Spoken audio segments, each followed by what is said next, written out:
Should you modify a Mark 8.5 Golf R Black Edition? Well, here's a modified Mark 8.5 Golf Black Edition, and we're with the owner as well.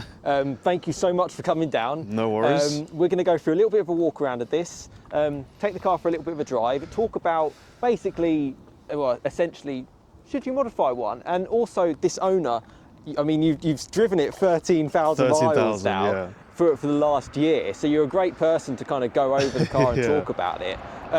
So yeah, go through it. Tell me about some of the mods you've kind of done. Yeah, of course. I mean, let's just start off with the exterior, right? So I've got the full body kit from Maxton Design. Yeah. Which is specifically for the facelift Golf R. And basically it's got the side skirts, the splitter, and then like a rear diffuser type of effects. Oh yeah, we've got. Doesn't really. It's not really a diffuser. It just looks good. So. Oh wow. Yeah, definitely a difference. Yeah. A different modification as well. Obviously a catback exhaust as well, but that was done previously. Yeah. Which does make a nice tone, doesn't it? It does a difference. It does make it. It gives out the true sound that a Golf R should sound, yeah, rather than with the stock exhaust. So allows it to breathe. Exactly.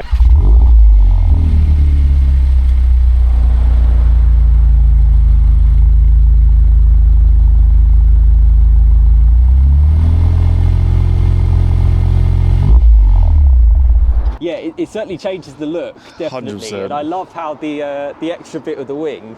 Yes, exactly. That's super nice. Which is, yeah. And then I've also got spacers as well on the wheels. Oh, they're cool. about... Is that front and rear spacers? The front and rear, yeah. So they're about 10 millimeters. Oh, yeah, I see it. So like sticking out. Sticking out a little bit, yeah, because they were too hidden inside. And makes it look a lot more flush. 100%. Really nice. Especially when you add the body kit to it, and you had the standard wheels. Yeah. Without the spacers, then it just doesn't look, doesn't look on par. So. And yours has got, so for people who don't know, it's 333 brake horsepower stock with the Mark 8.5. Exactly. Your car's got a little bit of a tune, isn't it? To be honest, so I had the option of choosing race chip and from racing line. Yeah. But because the ECU hasn't been tuned, hasn't been actually unlocked. Hasn't been locked. We were talking about that as well. These are locked essentially, down. It doesn't give you any horsepower extra. Really? It doesn't. Yeah. So okay. I tested it on with the My Mechanic. On it, and first of all, it gives too many error signs.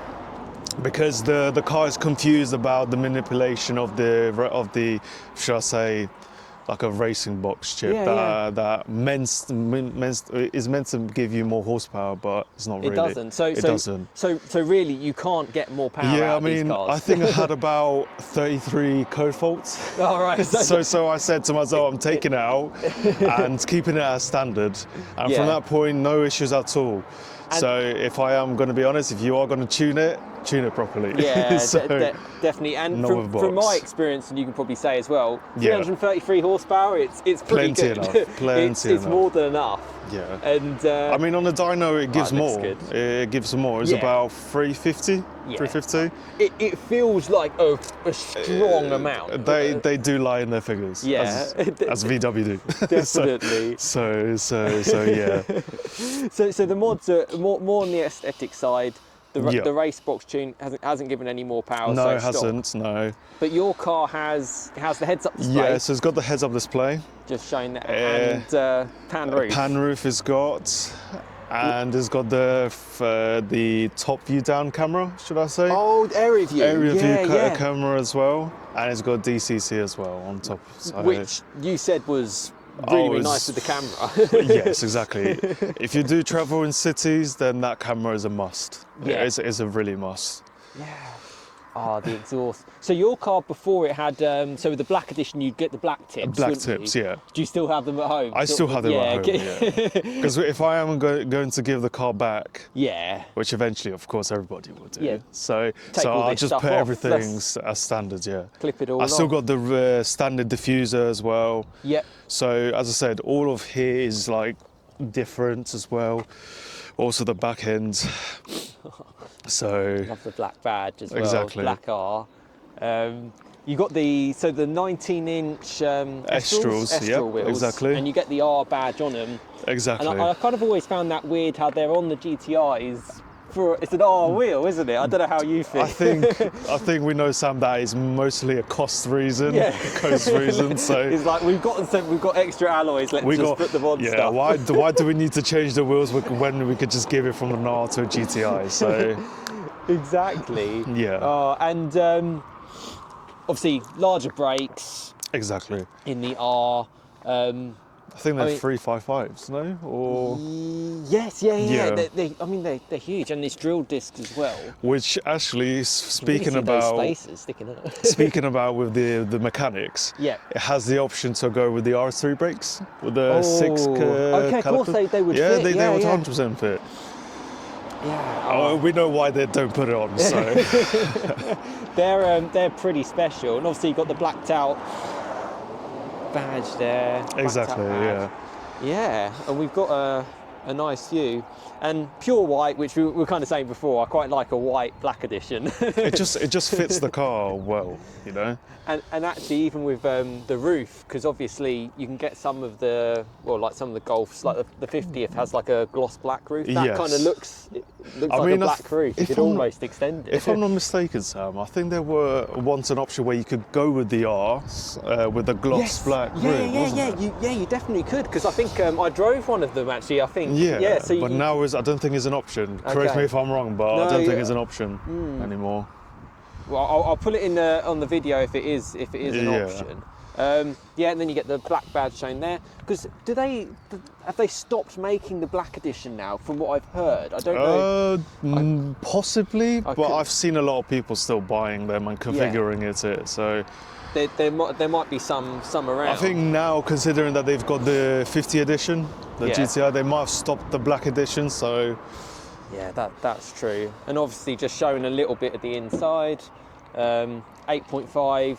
How have you got on with like the tech and the it's quite hard at first, but because I came from an 8, from a Golf 8. Yes, of course. So you had the haptic before anyway. Yes, pretty much. But you didn't have the new 8.5 screen. Not the new screen, no. Yeah. I mean, I could tell you from experience from my parents. Yeah. They don't really like the system. Okay. If I'm going to be honest. I'll be honest. I kind of feel the same a little bit around it. Obviously, not being an owner, it's interesting to hear it. You know, you put your money into it. It's what are sort of like the parts that you haven't really got used to it with? To be honest, not a lot. I mean, I have got used to it, you know, in terms of like the tech, the infotainment, etc. It's just the fact that it's the usability, because when you're always on the move, you can't focus on either changing, I don't know, the DCC options or the traction control, which weirdly you have to go on the vehicle settings. I think it's like wipers or brakes or something. To change it, which is okay, fine. It kind of makes no sense, because it's like when you want to do something all quick and in my Golf R, it's push a button. And you can kind of get it done a little bit more simply. Whereas now, we've got, I've mentioned to you previously, the Audi A3 Black Edition. Yes. It's actually the most standard engine. And in terms of how usable it is on an everyday use, it's just night and day. Honestly, it's just night and day. Because there's one button to change the traction. One button. If you don't like the noise it makes when you're going over the speed limit, there's one button to turn it off. It's literally like that. And then here you have to go through, I don't know, 10 apps to go through it. Just to kind of get there. Exactly. How have you found like the seats? Because they're very supportive. They're comfortable, supportive, and especially when you're doing tight turns, up mountain passes, these are the go-to seats, honestly. Yeah, I obviously I'm going to agree as well. I love how, because they're soft. They're soft, yeah. But then it's like they're also supportive. They're also supportive. Yeah, you're right. And it's got like the R blue badge there. But as someone pulls up, shall I go for a little drive? Of course. Yeah. We'll go through there. But yeah, there you go. Exactly. A little bit of a walk around. So, just to give some credit, EMP did the exhaust. EMP Performance. Yeah, they're very good company, a reputable company, shall I say? Yeah. They do a fantastic job. They really do a fantastic job. Oh, brilliant! Because that's the EMP exhaust system, yeah, so it's a bespoke of their exhaust that they've done. So and it does. It sounds all right, doesn't it? Honestly, it does.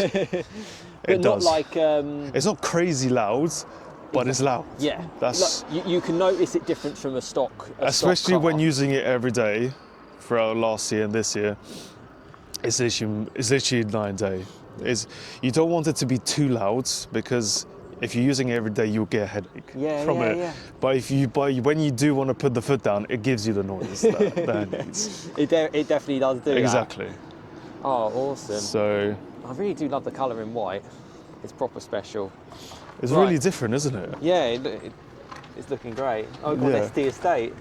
You don't see those days a lot, isn't it? Funny enough, I've driven them quite a lot, put them on the channel. Right, let's, we'll get a couple of pictures. Yeah, of course, and then we'll go for a drive. Right, just after doing the walk around, it's good to be back in a Mark 8.5 Golf R.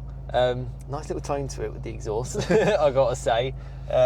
Certainly definitely makes that difference. But I'm really curious to know how you've got on with the car, because 13,000 miles, you've taken it to mountain pass roads. So it was Switzerland, wasn't it? No, it was in Austria. Yeah. Hochkreml to be precise. So yeah, that's super. Yeah, and that's kind of where this car can be at its element. Yeah. Really in its element. Oh, it's nice to be back in it. One thing I do remember is the turning circle can always be a little bit interesting.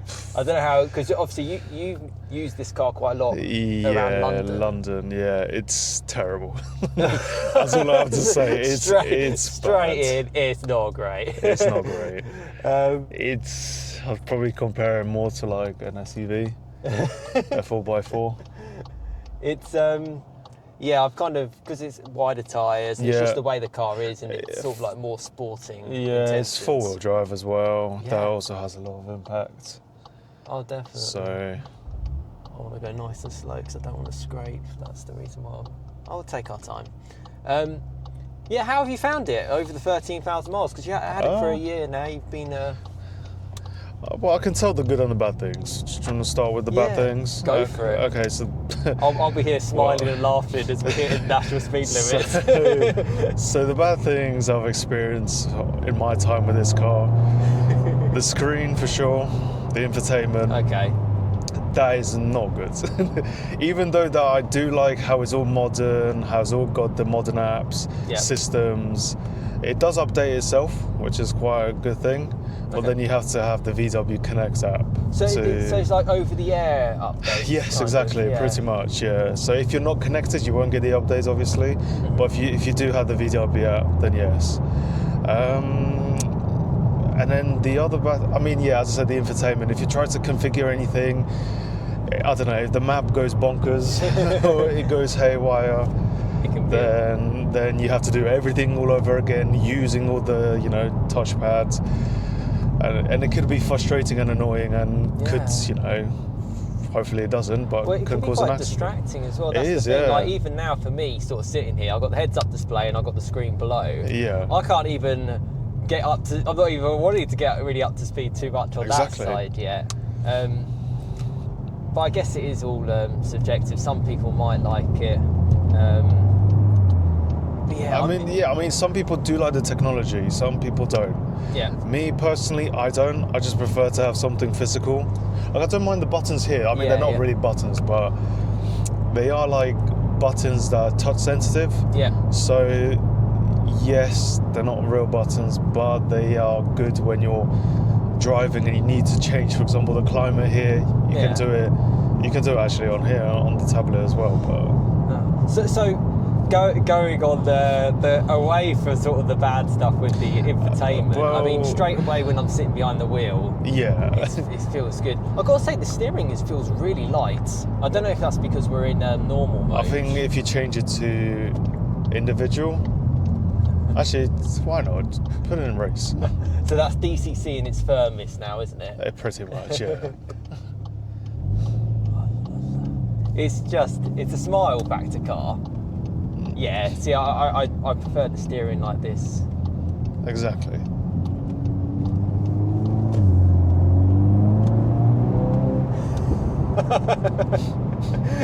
Yeah, you do. The exhaust is nice. It does pop and bang. Really nice. I know it's always going to be hard for it to show up on the mics. On the mics, yeah. But it's a nice little tone.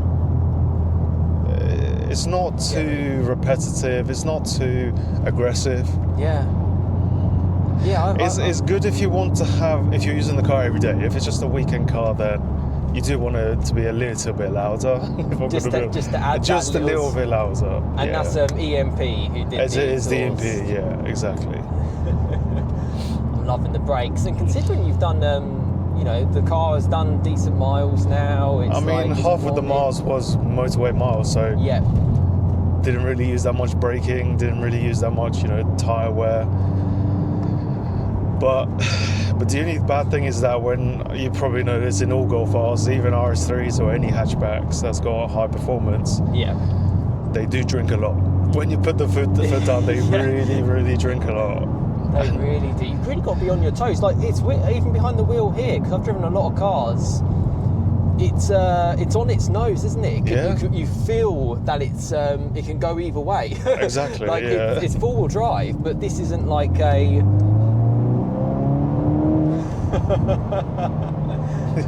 Oh, what a fun car!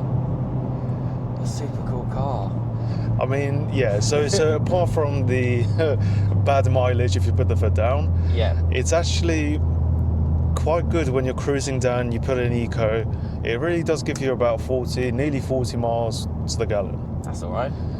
For the type of car it is. Yeah, for the type of car it is. It's really good. You get probably in a full tank about 450 miles, which is really good considering, as you said, the performance. Well, that's the thing. Like, I noticed you had you got like the dog mat in the back. In the back, and exactly. Stuff, and you can fit stuff in it. You get 5 people in it. Yeah, exactly. And yet it's still a proper performance car. I mean, I've driven these roads as well previously in Golf Rs before, back to back with like S3s and stuff. And the Golf R is definitely up there with the fun sort of agile side. Exactly, it is. You almost, we were talking before off camera, you almost need these roads kind of more often, isn't it? More often. It sounds like it's not getting its full potential in London, central London, basically. I mean, in a 20 miles an hour zone, what can I really do? Yeah, exactly. You go to second gear and you're already at 20. Yeah. So. Yeah. Well, I love these cars, and I've gone on about the Golf Rs for so much. I think it's a really cool car to see. It is. It really is. So we mentioned around sort of like the modification side of things. Yeah. How so you've done a bit on the aesthetics, and obviously the exhaust as well. Do you feel that's sort of added to like the personalisation for you? And what would you recommend for other people if they want to get their Golf R it modified? really depends what you're using the car for. Yeah. Because if you're using it to get to point A to point B, and regularly, like I do, well, not now, but previously when I did with this car, I didn't have any mods, if I'm going to be honest, because there's no point. Because you're using this car to get to A to B. But then at the same time, when you do want to have a little bit fun, in terms of the exhaust, it's a little bit lacking. From stock, yeah. So from stock, it's a little bit lacking. Whereas if you do have a catback exhaust with a little bit of a resonator in the middle, then it is literally night and day. In fact, you probably don't need to go any further to have a good tone in terms of the sound. But in terms of aesthetics, I think aesthetics, it looks better than the exhaust. If you're really looking to make the car look different, go for the full body kit.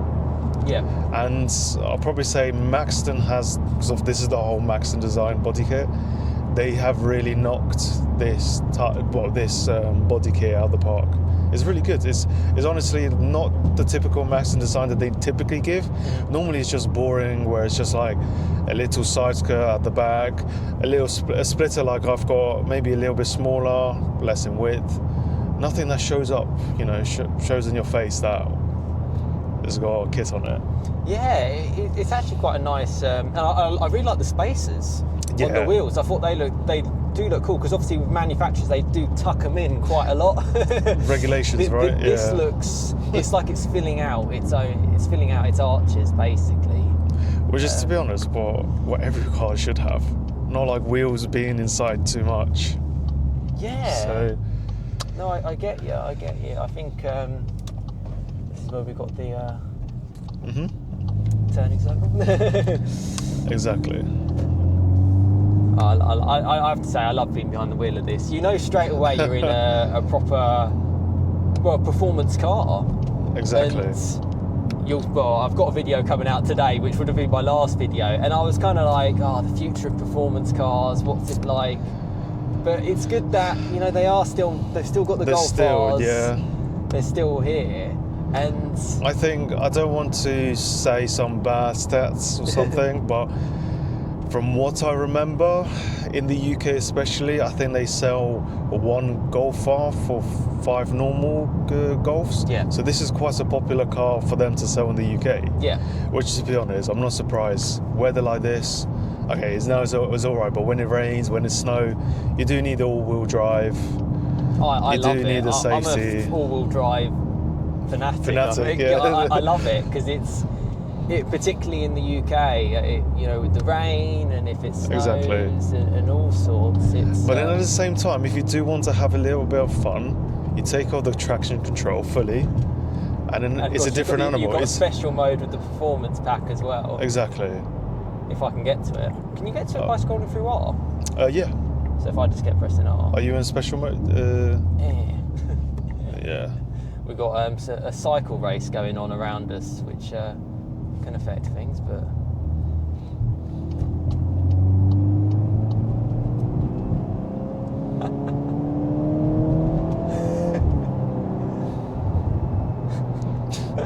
it's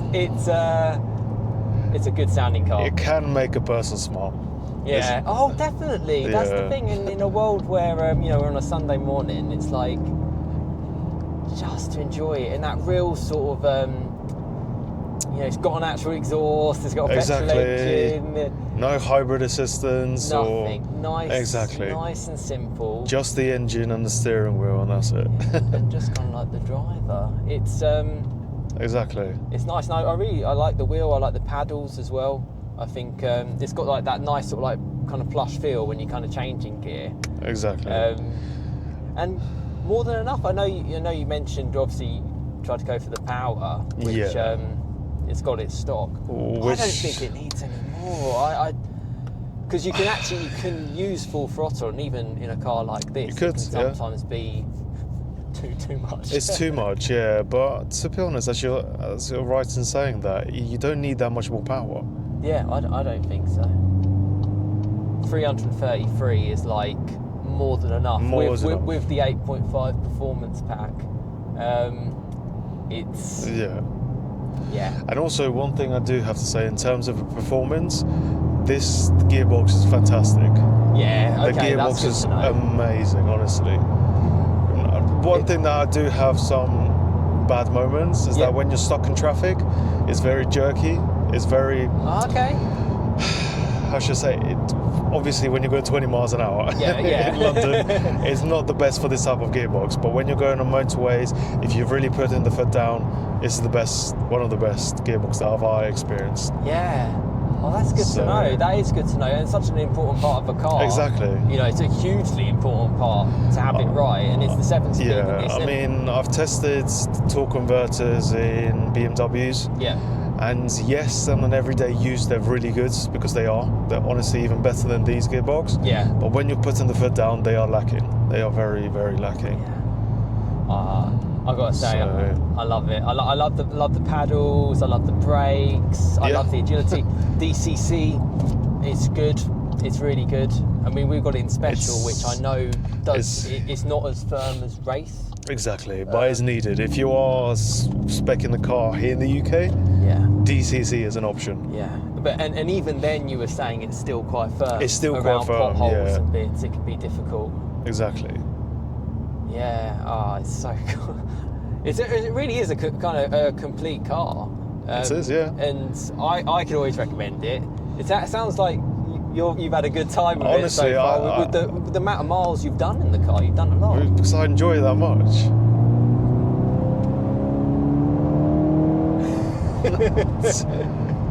it really does bring a smile to my face.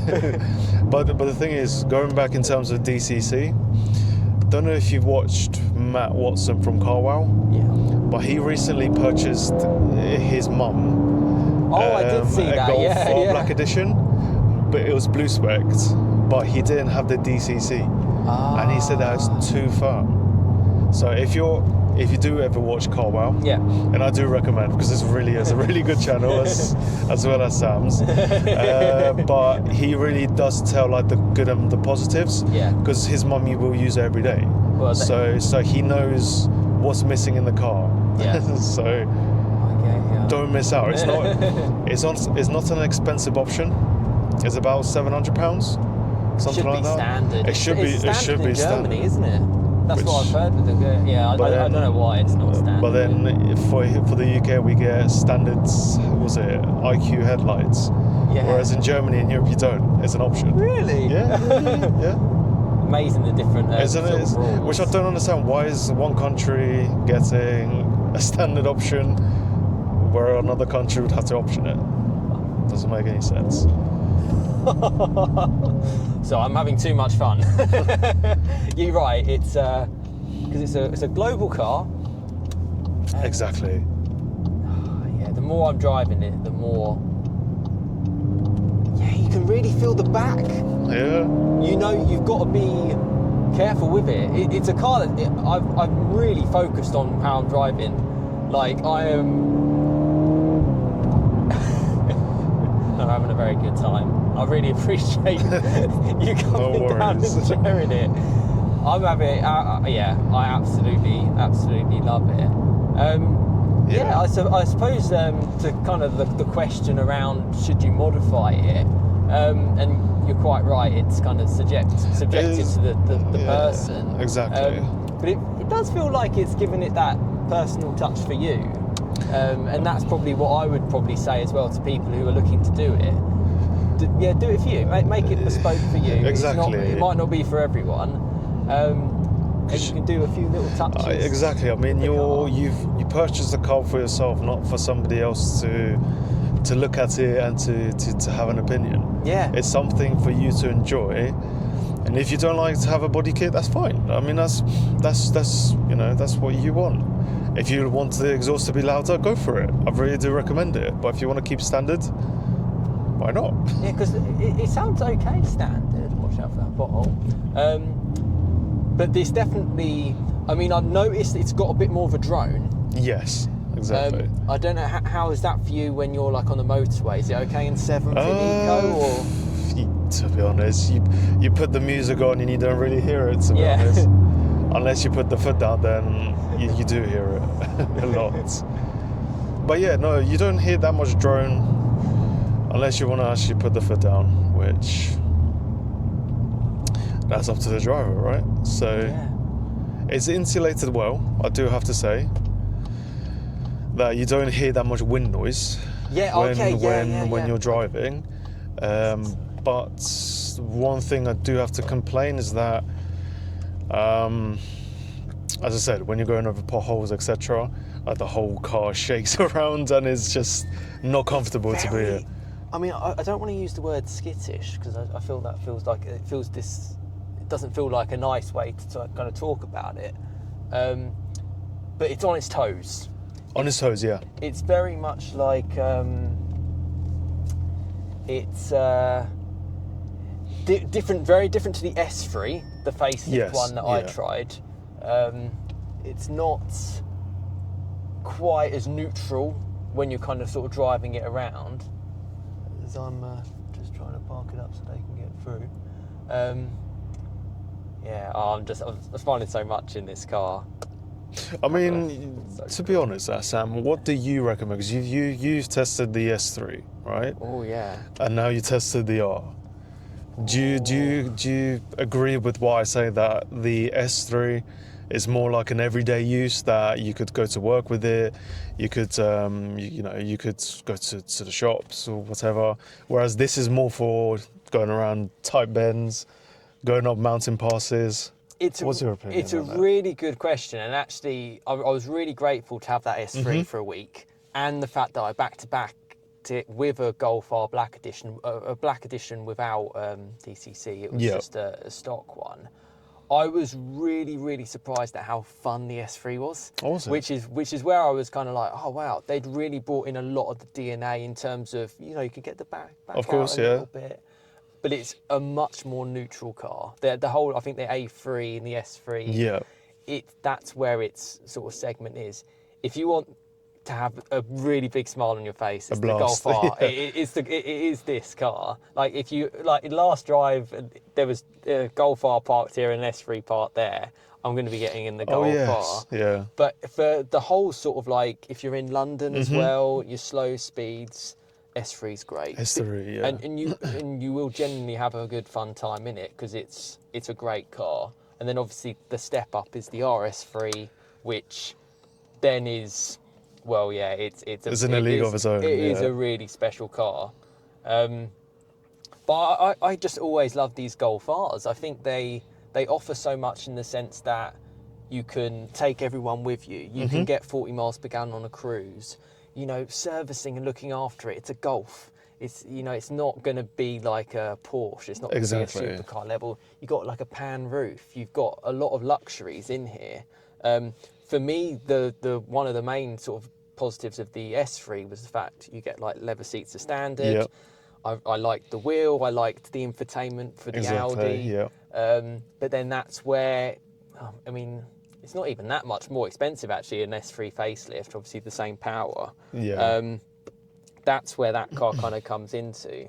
But yeah, I'm curious to know what they're going to do more with the Golf R, because, well, you mentioned you've obviously done a few little bits on this with modifications, and I've seen the new RS3 competition, which was on a video I did, and they've obviously made a few changes. They've put the coilover suspension. So that, I don't know if they're going to do something like that with this Golf R, give it coilovers, or you mentioned maybe put an RS3 engine in it. That would probably be the ultimate and the way to kind of go out on. I mean, it all depends on what VW will offer, to be honest, because it's hard to say now, because we hope that you will get an RS3 engine and something different than what VW normally do. But these days, when you've got like regulations, government, etc., it could literally shorten, I don't know, the lifespan of the Golf Rs. Yeah. I couldn't agree more, and I feel like that's where, and a big part of my channel is sharing cars like this. You don't know how long they're going to last, and there might not be another Golf R. There might be maybe they'll do a hybrid. Are they getting quieter? It's a lot of assists and stuff in it. It's one of those, enjoy it as while they're here. And if you're in a position where you can afford a car like this and to go for it, now's kind of the time. And you live once if you're an enthusiast. Because I kind of shared it a little bit in my last video. It's like, I don't know where performance cars are going. And exactly.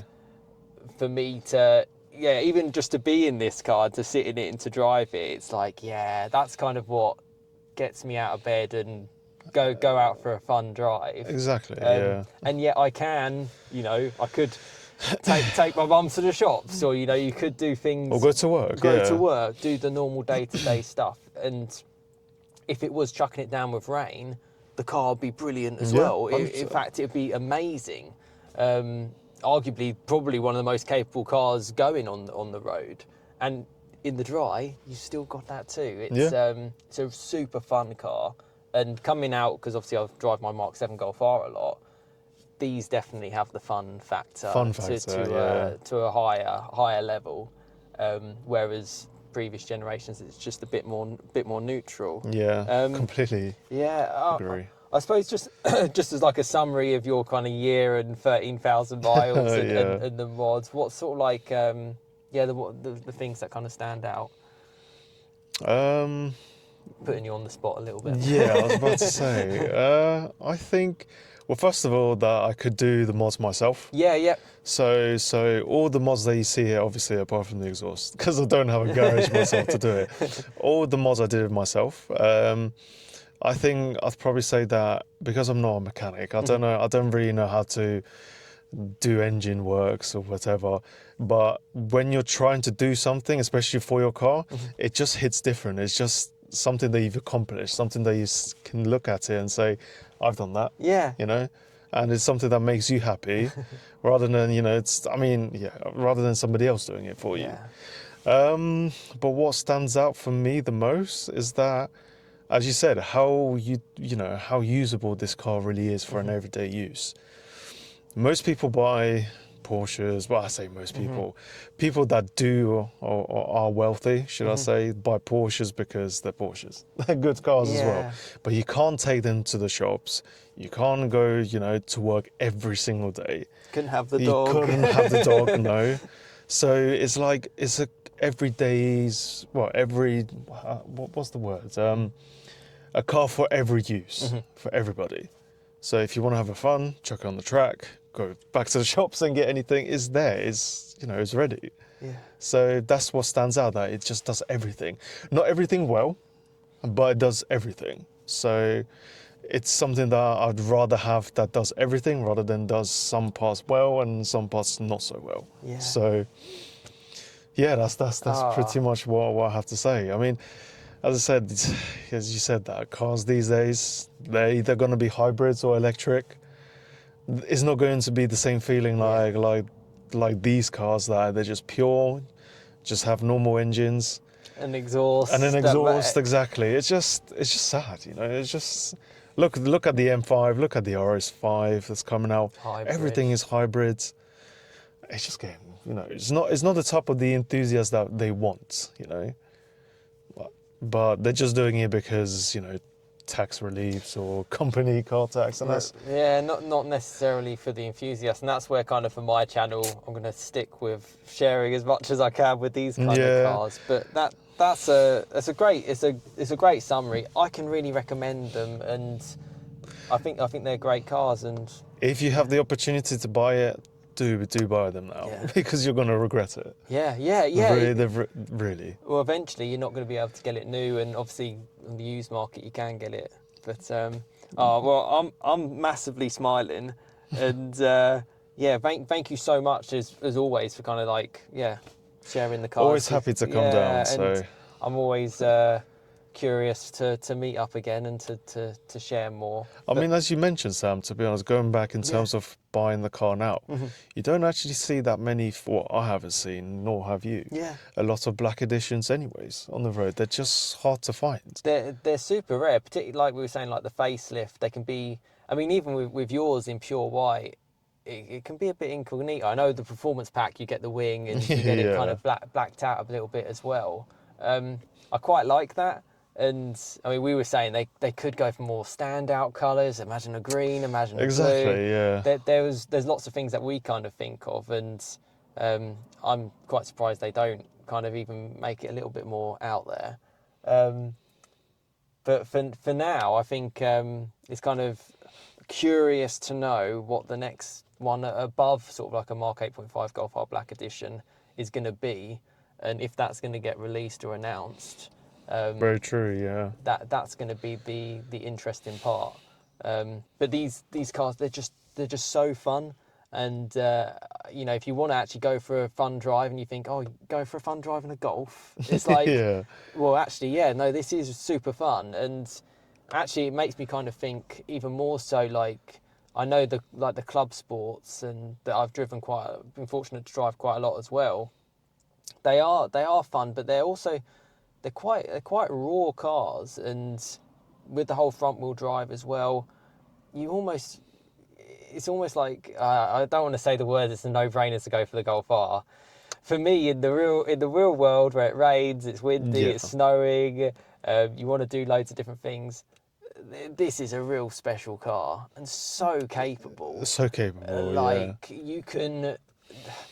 I mean, I don't know what you can come up against with this and not really feel like you're lacking, if that makes sense. No, exactly. Like, even this, I mean, I back-to-back this with an RS3. Yeah. And I was like, hang on, this feels so much more energetic and responsive because of like the turbo, the 2-litre turbo, whereas the RS3, you really had to get it on song.